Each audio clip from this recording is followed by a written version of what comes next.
بسم الله الرحمن الرحیم. قدرمندو لیدونکو او اوریدونکو او ګرانو هیوادوالو سلامونه او احترامات مې ومنئ. نن 18 د جنوري کال 2018 چې د یک شنبې ورځ سره سمون خوري ستاسې په خدمت کې حاضر یم.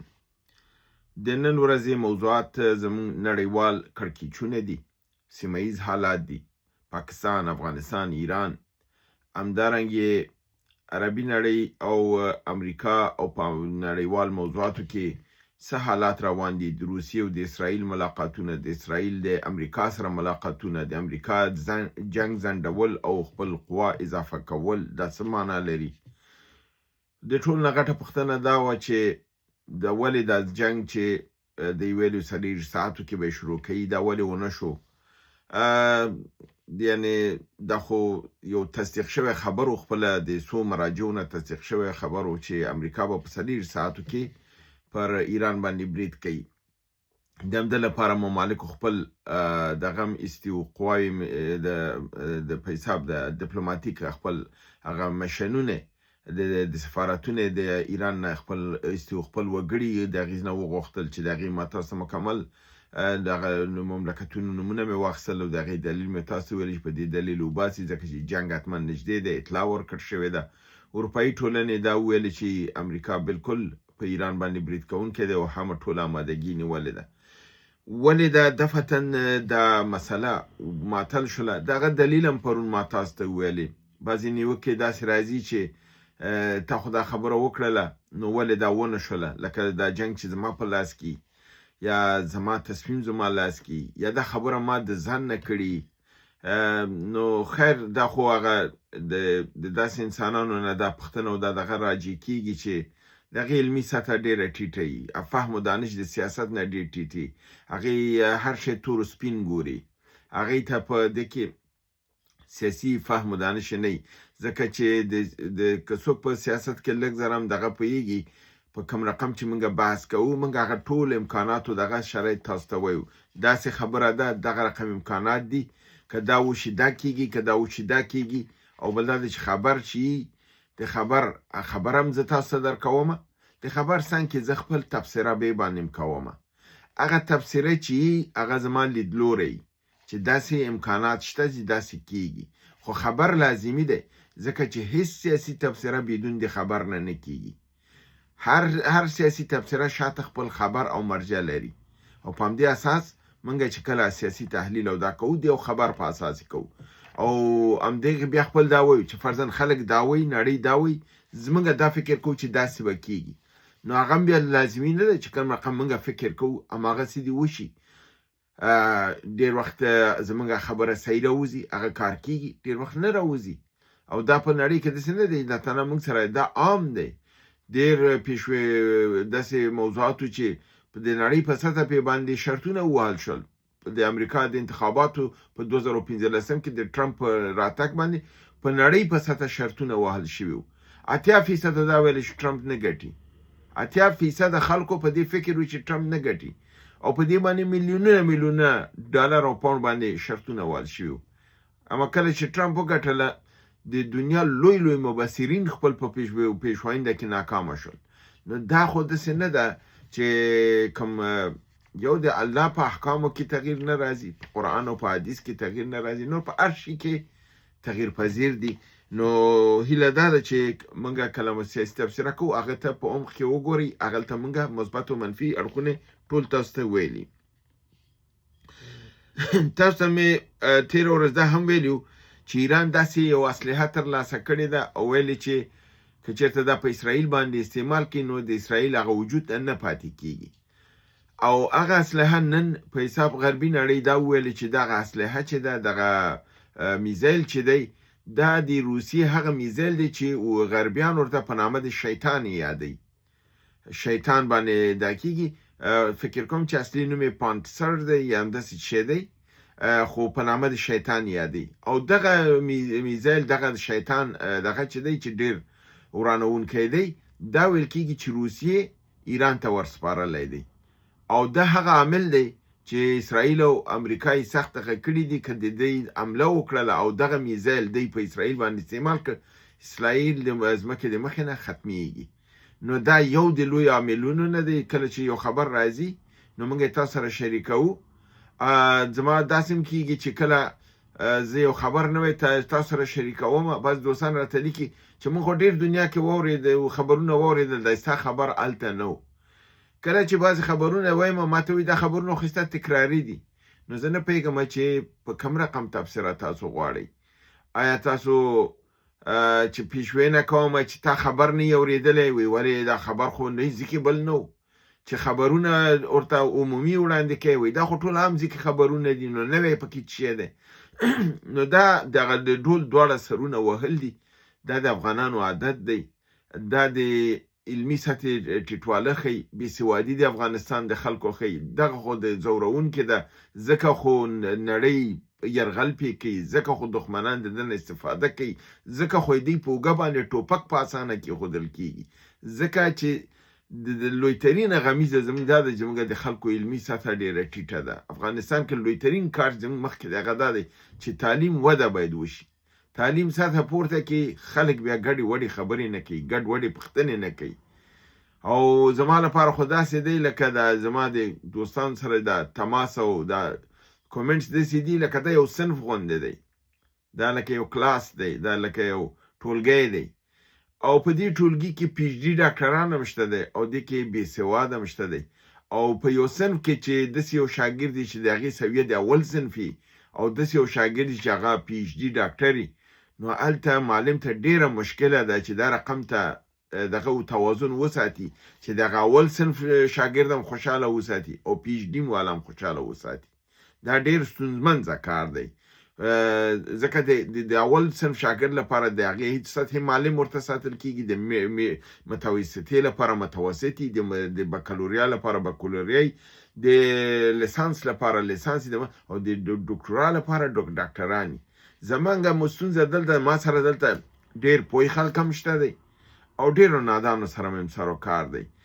نو بعض وخت کې اګنور کوم، د غماس په سترګه ورته ګورم، بعض وخت کې ناچارېږي سړی پې یو تبصره باید وکړي، ځکه چې راځي خپل په خبرو هم نه پوهېږي او ډېر زر لنډه منډه وهي او په لنډه منډه کې داسې یو دغه کوي چې ګستاخانه دغه استعمالوي. نو دا یو سیاسي نړیواله لوبه ده، په دې کې ټول مسایل راځي او زه ټول مسایل ګورم، اورم، راټولوم او تاسو خدمت ته وړاندې کوم. نو په دې اساس د ایران دا میزایل چې دی دا د امریکې او د اسرائیل لپاره یو سردرد جوړ شوی دی. یو د عامل نه چې امریکا یو قدم شاته ایښی د هغه هم دا ده چې ویل کېږي چې امریکې فکر وکړي که زه برید وکم او ناکام شم، دا ناکامي زما په لوی قیمت راته تمامیږي. نو د ده لپاره امریکې یو قدم شاته ایښی. اوس تبصرې دا دي چې کیدای شي نور حمله ونه شي او دوی د ډیپلوماسۍ ته مخه راوړي. خو زما تحلیل دی تاسو سره شریکوم، زما فکر دا نه دی چې امریکې قدم شاته ایښی دی او امریکا به برید نه کوي، بلکې زه فکر کوم چې دا همغه ډایبالټیکل پالیسي ده، یعنی شیطانی پالیسي ده چې دوی یو قدم شاته ایښی دی، لګیا د تجهیزات نظامي خپل آمادګي نیسي، خپل قوا نور هم اضافه کوي. کشتیګانې یو کشتۍ د جاپان د خوا نه راوغوښتله، یو کشتۍ بله هم اضافه کړې ده او خپل د قواو کې اضافه کول غواړي. هغه دی چې کوم یو قوا فعلا په شرق الاوسط کې ده، په کویت کې، په عراق کې، په اردن کې ده، وایي دا کفایت نه کوي. داسې ګونګسې دي چې 30 تر 40 زره نوره قوا به امریکا دې سیمې ته راوړي. څه شتی راوړي؟ که جنګ نه غواړي څه شتی راوړي؟ خو جنګ دی. همدغه علایم دي چې زه تاسو ته وایم چې جنګ په مخه کې دی او ممکنه ده دا جنګ ډېر زر وشي. په همدې هکله باندې د CIA یو پخوانی یعنی ډېر با تجربه کاره سړی چې هغه مقالیم لیکي، موضوعات لیکي، تبصرې کوي، په نامه د ری ماک ګون د CIA پخوانی دغه دی، هغه یو نوې تازه تبصره کړې ده. دا وایي چې اروپا او امریکا د تسلیحاتي نقطې نظر نه د روس او د چین نه ډېر شاته پاتې دي او دوی د روس او د چین مقابله نشي کولای. بالخصوص دا ویلي دي چې په نامه د پانتیز او اورشنیک او پوزیدون دا درې میزایلونه چې بحري دي، هوایي دي او زمین په ځمکې پر ځمکه خواته دي، دا د روس او د چین دونه پرمختللي اوس دي چې د په مقابله کې امریکا او اروپا دا دغه نه لري چې د روس او د چین سره مقابله وکړي. دوی ضرورت لري چې خپل ځان اپډیټ کړي او کوم ګام چې اخلي باید احتیاط وکړي. او همدې لپاره ویلي دي چې دغه جنگ د ایران سره دا د امریکا او د اروپا لپاره د مرګونی جنگ وي. د ده لپاره دا ګام باید وانخلي. یعنې د ده سیاسي مشوره دا ده چې دا ګام باید وانخیستل شي. بل دا دی چې په ایران باندې انتقادات کیږي چې ایران ولې خپل انټرنیټ دا بند کړل. دا کوي تاسو پوهیږئ د ایران یو دلیل چې دا تظاهرات مات کړل او په شای وتنبول او ډیر کسان گرفتار کړل، د هغې لوی عامل همدا دی چې انټرنیټ بند کړ. هغه هدایات چې دننه ورکول، هغه رهنمایګانې چې کېدلې، هغه کنکشن قطع شو. هلته چې څوک د موساد او د نور استخبارات وو، هغه بې موره بې پلاره شول. هغوی ته نور اطلاع نه راتلله چې څه وکړي، په کوم موقع وکړي. هغه و چې اسلامي امارت پې موافقه شو. په حدود د 3000 کسانې ژوندي ونیول. پرون ورځې 3000 نور کسان نیولي دي. د دې نه ډیره زیاته اسلحه ترلاسه کړې ده او دا د ایران په یو ښار کې په نامه د بوشهر یو ښار دی، هلته دغه شوی دی. او ویل کېږي چې په دغه ښار کې تنها د پولیس قمنداني امنیه باندې چې په نامه د کلانتري 106 باندې یادېږي، یا قمنداني امنیه 126 تهران پارس، په ده کې 104 امبولانسونو ته اور اچول شوی دی. په دې تظاهراتو کې 4 لویو روغتونونو ته اور اچول شوی دی، وران شوي دي. او 3 ښاري کلینیکونه چې د عامه مرستې لپاره دي، هغه له منځه وړل شوي دي. نو دا خو عام خلک نه کوي که نه؟ دا چې د موساد لاس نه وی، دا چې د امریکې لاس نه وی، دا خو دوی نه کول. بل خبر دا دی چې د ایران لپاره د حملې ته د ډونالډ ټرمپ ته پلان چې ورکړ شوی دی چې آینده کې به دی دا کوي، دی لګیا د آمادګي نیسي. هغې کې 50 داسې مهم نقاط دي یا ځایونه دي چې امریکا به هغه وهي او له منځه به وړي. 50 ځایونو باندې دوی سترګې دغه کړي دي چې په ایران کې دغه 50 ځایه به موږ ضرور وهو، چې هغې کې تاسو معلوم ده چې حتما د خامنه‌ای هیډ کوارټر به وي، نظامي پایګاګانې به وي، د میزایلونو اډې به وي، تیارو اډې به وي، د پټرولو ذخایر به وي، د برق ذخایر به وي. 50 مهم ځایونه دوی هدف ورته دا کړی دی او دا راپور دغې ته سپار شوی دی. نو بل خبر دا دی چې ویل کېږي د پاکستان چې دا 10,000 قوا او خپل نور وسایلو د ایران خواته رسولي، دا د امریکا د نظامی تجهیزاتو یو پروګرام دی چې پاکستان ته ویلي دی که به مرسته کوي او دا قوا به هلته وړي. او په عین حال کې امریکا خپل قوا چې پاکستان ته کومې منتقله کړي، تیارې او نور دافع هوا او هغه راکټونه چې استعمالي به په ایران، دی په شمسي او جاکوباباد په میدان هوایي کې دی ځای په ځای کړي دي. او ویل کېږي چې په امریکا به په ایران باندې برید د دغه شمسي او جاکوباباد نه کوي. او دغه قوا چې په ظاهره باندې پاکستان وایي چې د ایران د دفاع لپاره مالته وړې ده، دا اصلا کې د ایران باندې د تجاوز لپاره امریکا دا کړی دی او د امریکا په مشوره سره دا کار شوی دی. او ویل کېږي چې د دې لپاره یو خاصه ناسه په دغه 2-3 ورځې مخکې په مصر کې په د اسرائیل او د امریکا او د پاکستان ترمنځ شوې ده.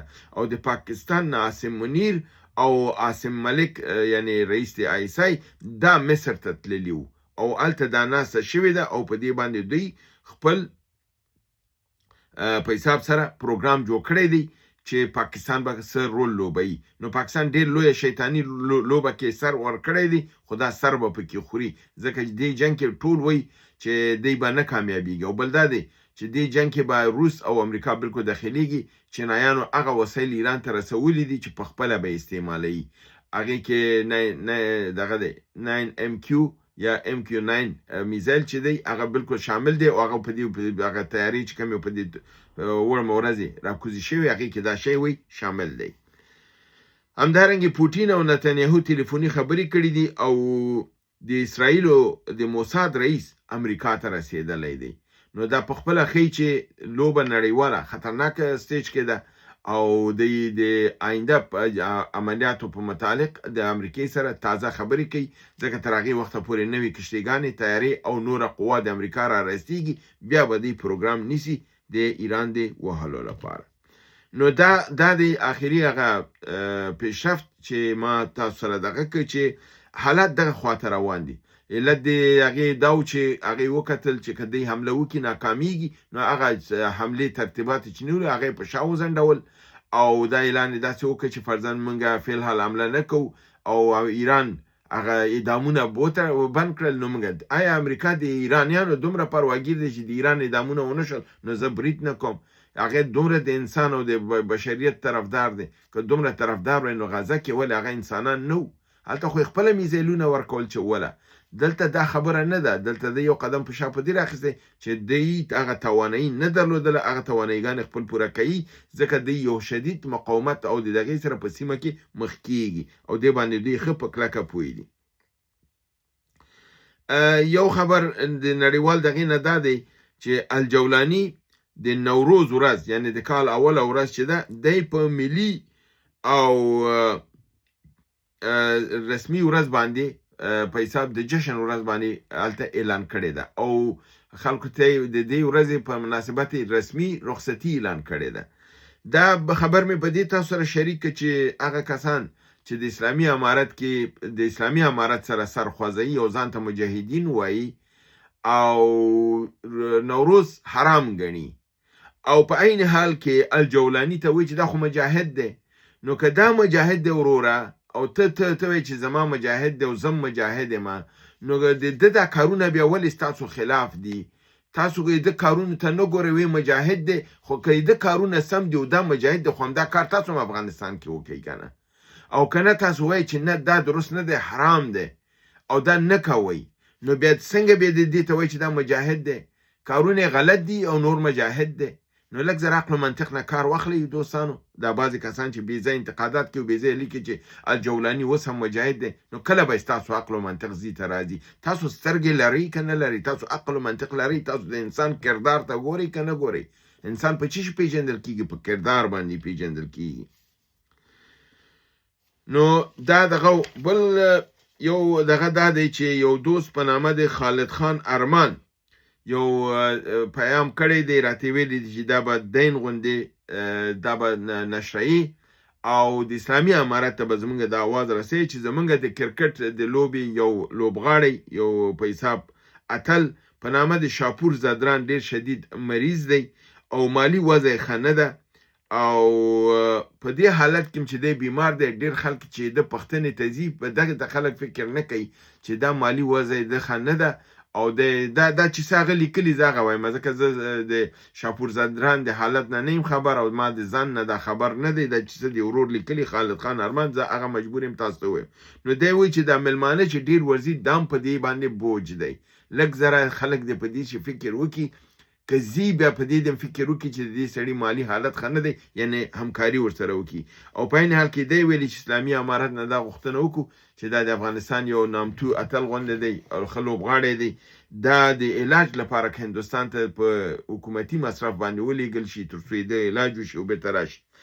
خالد خان ارمان وروره ستا پیام او یو ملي وجیبه غوندې ما دا پوره کړله او دا مې ورسوله. اوس راسم جهادي خبرونه ته. په پېښور کې په ستره محکمه د خیبر پښتونخوا باندې مجاهدینو د الفاروق F-70 خپل جوړ شوي میزایل برید یې پې کړی دی او د هغې تعمیر ته خساره ور اړولې ده. دا یعنې یو غټه مسله ده چې د پېښور د ښار مینځ کې په د هغې په محکمه باندې یعنې ایالتي ستره محکمه باندې برید کېږي. همدارنګې راځمه په 15 او 14 د جنوري 2018 کې چې څومره عملیات دلته شوي دي هغه ستاسو حضور ته وړاندې کوم. وزیرستان شمالي کې په میرعلي ولسوالۍ د علاقه خیبر کې په فوجي پوست باندې مجاهدینو برید کړی دی، 4 عسکر یې وژلي دي او نور یې ټپیان کړي دي. په ولایت خیبر ولسوالۍ باړې تیره اکاخیل سیمه کې د نوي میلې پوست باندې سنایپري برید کې یو فوجي هلاک شوی دی. په خیبر ولایت ولسوالۍ باړې د جوړه مې واقع په دغه کې خړه تړه ساحه باندې په پوستې باندې سنایپري برید شوی دی یو فوجي هلاک شوی دی. دا چې څه رقم ګډوډ نومونه دي ورځ مجبور یم واخلم نو تاسو معلومه ده دغه سیمه دغه دي که د دې تاریخچې ته لاړ شي کېدای شي د الفاظ نور راوځي خو دا په سیمه کې هغلته دغه دي دغه رقم خړه تړه جوړه پوړه د شیان نومونه دي چې هغه سر و بر نه دی معلوم. انشاءالله دا به ټول سمیږي انشاءالله دا وطن آزاد شي او تعلیم جګ شي نو دا نومونه به هم سم شي دا کلمات به هم سم شي ډېر تغییرات به راشي. ولایت دیر اسماعیل خان په کټۍ پولیس چک پوسټ باندې مجاهدینو برید کړی دی یو پولیس هلاک شوی دی او همداسې نور مالی ځاني تلفاتو خبر هم شته دی. جنوبي وزیرستان ولسوالۍ مکین د علاقه ودیون کې په قلا باندې برید شوی دی هغه هم سنایپري یعنی دغه د هدفمند ټوپک باندې برید کړی دی یو امنیتي کامره ویجاړه شوې ده. ولایت بنو ولسوالۍ بکاخیل په علاقه د سپین تنګه کې د سلاو کاپوس باندې مجاهدینو برید کړی هغه هم سنایپري بریدو یو عسکر وژل شوی دی یو امنیتي کامره ویجاړه کړلی شوې ده. ولایت باجوړ علي سالارزوی په علاقې باندې ټورګټ پوسټ باندې برید شوی دی هغه هم سنایپري بریدو یو فوجي هلاک شوی دی. همدارنګې په 14 د جنوري باندې عملیات چې په خیبر پختونخوا کې شوي دي په جنوبي وزیرستان ولسوالۍ شکتوی علاقه جنتا کې د ډاډي پوسټ باندې مجاهدینو برید کړی یو عسکر وژل شوی دی. جنوبي وزیرستان ولسوالۍ شکتوی د ډي چوک په بنګش خیل واقع پوسټ باندې برید شوی دی یو کمره ویجاړه شوې ده یو وای فای سیستم هم تباه کړلی شوی دی. همدارنګه جنوبي وزیرستان ولسوالۍ شکتوی په واقع ډیپو باندې چې هلته یو نوې پوسته تعمیر کېدله برید شوی دی 2 عسکر وژل شوي دي او متعدد نور ټپیان شوي دي. جنوبي وزیرستان د سراروغ ولسوالۍ د ملا شکار شیرزل پوسټ باندې 2 جلا بریدونه شوي دي چې مالی او ځاني تلفات ور اړولي دي. همدارنګه پیښور ولایت د پیښور اف آر ولسوالۍ اسنخیل سیمه کې علاقه امید خان ماشین باندې د اف سی پوسټ باندې حمله شوې ده چې یو عسکر هلاک شوی دی او یو هم ټپي شوی دی. ولایت باجوړ ولسوالۍ سالارزوی تورګټ مجاهدینو په سنایپري برید کې یو فوجي زخمی کړی دی. دا د جهادي او نړیوال خبرونه چې تاسو سمته مې وړاندې کړل تر بل برنامه چې تاسو حضور ته حاضرېږم تاسو په لوی پروردګار د عالمینو سپارم وما علینا الا البلاغ.